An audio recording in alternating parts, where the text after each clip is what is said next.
Welcome, ladies and gentlemen, to your magic moon message. This the peace dealer. This the dealer of peace dealer. I just got off the shower. Let me get some more lotion. Yeah, son. All right, y'all. This is it. This is the last day of Cancer season. 29 degrees. I didn't think the moon had progressed so quickly. Then again, I slept all day, so that's why. I woke up at like 4. I woke up at I think 12 p.m.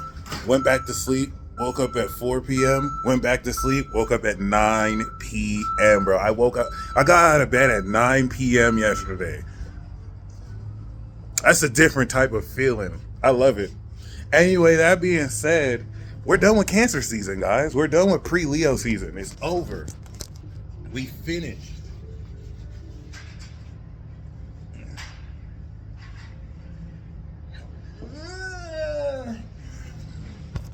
We're fucking done, son. Remember that 90-day spring workout I told you I was gonna do? Fell off of that.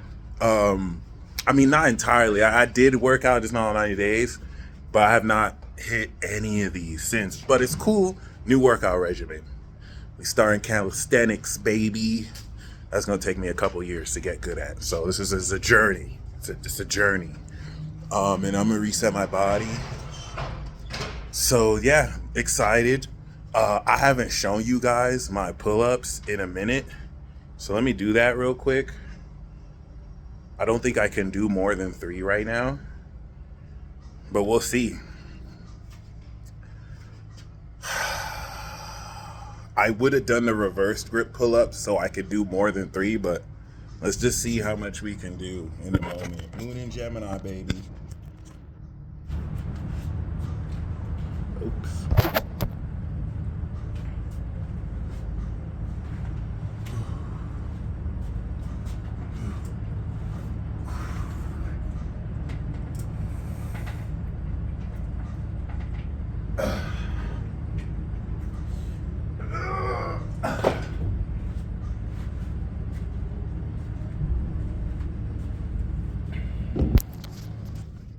That's my limit. 2.75, because that wasn't really a full 3. You see, I originally was able to do 1 and I tripled it to 3. That's not gonna work. I did that before. I used this excuse before. I tripled my count. It's cool. Oh, all right, there you go. So that's where I'm at right now. We're gonna start calisthenics. I'm be doing calisthenics and Tai Chi. Then again, this is just me saying what I'm gonna do, but you'll see. You'll see. Anyway, Leo season is tomorrow, baby. I think this might be one of our most dramatic Leo seasons yet, before the next 2 years, which will be undoubtedly the most dramatic Leo seasons we've ever had. So take this time out. This is a balsamic phase we're coming into. When the moon goes 29 degrees Gemini, we have activated 330 degrees of balsamic splendor. And as the moon will go through the Cancer, we're going to really be fully transcending evolving psychic power we have initialized since the new moon in Cancer. Okay, so to give you an idea that as of now, the moon is actually in between 300 degrees and 330. We're technically not entirely in the balsamic phase yet until the moon is 330 to 360 degrees from the sun. So I have titled this a Transcendence, an Enlightened Transcendence of evolving psychic power, where this is effectively going to transcend your individual thoughts around what, how, and why you not only express new psychic power that is evolving, this expansion of your subtle body, your subtle emotional body, okay, your frequency, and the function of feeling that reveals greater depth into the understanding of your character,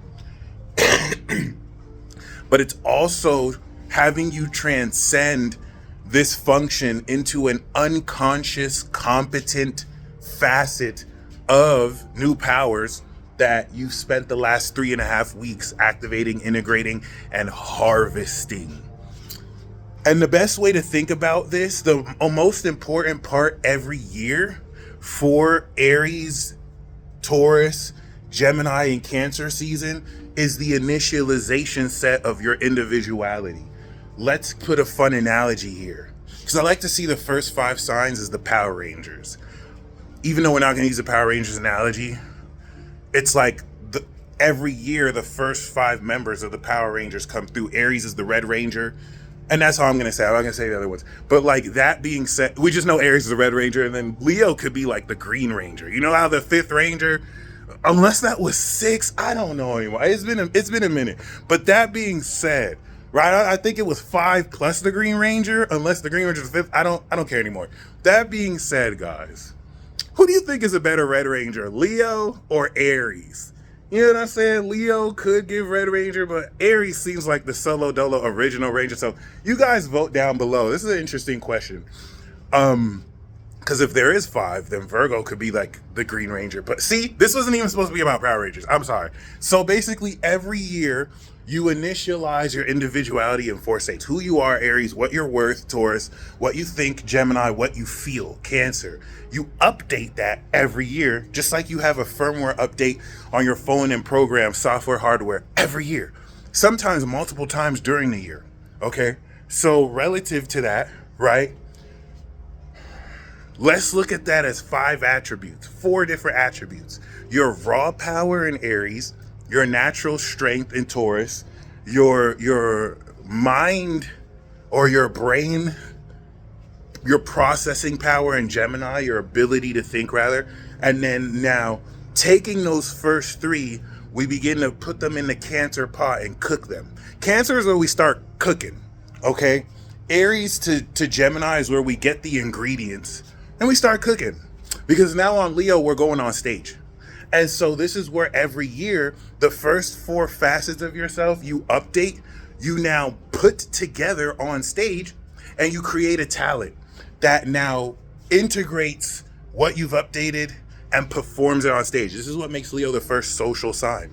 12 signs, if you divide those 12 signs by 4, you have 3 different groups. Each of these 3 different groups are different perspectives. First 4 individual, next 4 supers, aka social. So this is where we start to go outside, yada, yada, yada, blah, blah, blah, blah, blah. And why that's significant is relative to this lineup with Saturn and Neptune in Aries, Uranus coming out of Taurus in a Gemini, Jupiter in Cancer. These initialization steps have been totally rad, totally transcendent, unconventionally brilliant at a natural and mental level. And Jupiter is actively evolving the juice that you have within you, the sincerity, the depth of your character. And that's what's going to make for a ridiculous Leo. So that's what I like about this year. The lineup is impeccable, especially coming into the next couple of years. So I just showed you all the major facets from Aries to Cancer. And as we're at the last degree of Cancer, what is it opposing? Pluto and Aquarius. So the first 2 days of Leo in preparation for the new moon, as it goes through Cancer, is going to oppose Pluto and Aquarius. And that opposition to Pluto and Aquarius is going to harvest for the first time a Pluto and Aquarius that hasn't retrograded back into Capricorn. Supernatural energy. That's why I'm excited about the latter half of the year, every year for the next 20 years. Because every January, February, we are going to activate with the Sun-Pluto conjunction a cycle of the supernatural collectively. It's a collective wave everyone activates. And then by August or late July, predictably, over the next 20 years before it'll eventually be August, we're going to oppose Pluto through the square in Taurus. And that opposition in Leo is that 90-day harvest from Leo to Scorpio season of the supernatural. And that's going to intensify the quality of energy with which we integrate our potential and we express the intensity of now performing in the face of those who bring weapons to kill you, an increase in terrorism, school shootings, mass shootings at concerts, that escalated very quickly. And that's what you're going to experience too in real life. So that being said, I'm not saying that specifically, but just be careful. Just be careful. I completely forgot there was a school shooting at UNLV 2 years ago. I had to be reminded that. I was like, oh shit. And it's so crazy because when I was there 2020, I was in the Frank and Beam and Stella Hall in the bathroom, like, if there was a school shooter, where would they come to? And then the school shooter 3 years later shot only at that building. I thought that was crazy. But regardless, this isn't training wheels anymore.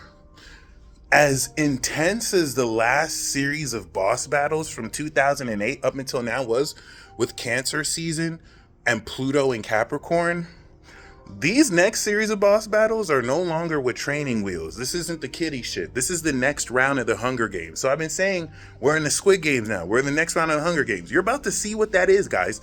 Like every year when we have the sun opposite Pluto, that's a boss battle. Okay, the sun square in Taurus is the pre-mini boss battle.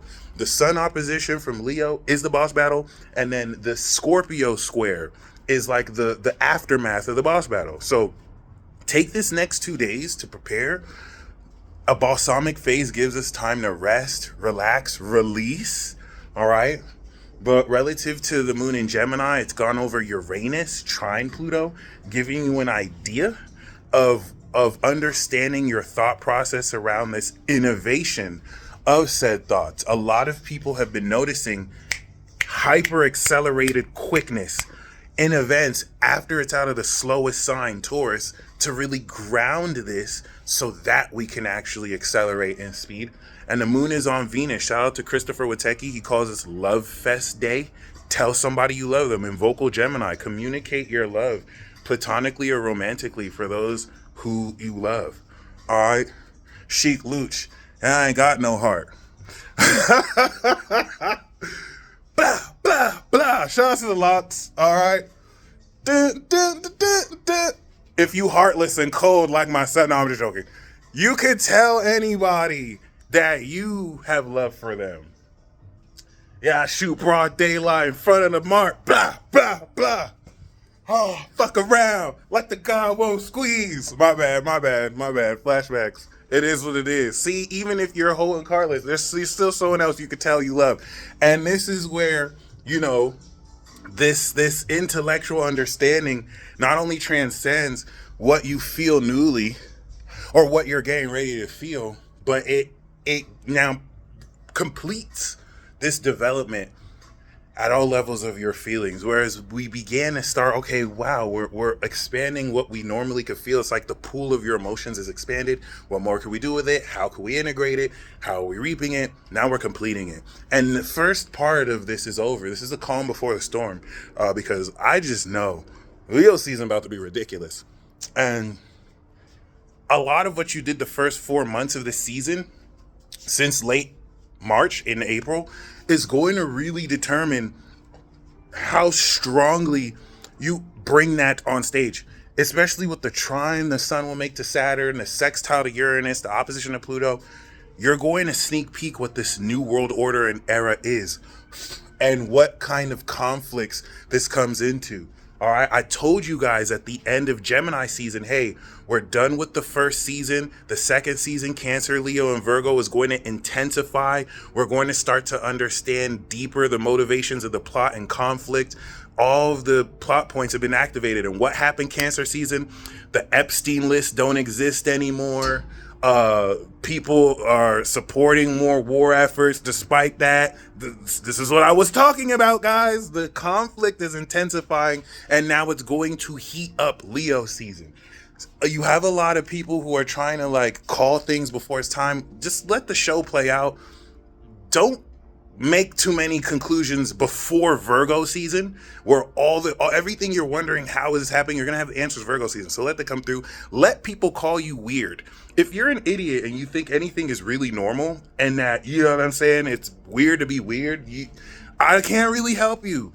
Don't be pissed if people call you weird. That's a compliment. That means you're supernatural, regardless of how they mean it. They're stuck in old world mechanisms. We on this new world shit. Although there's nothing new under the sun. Y'all stay blessed. Peace.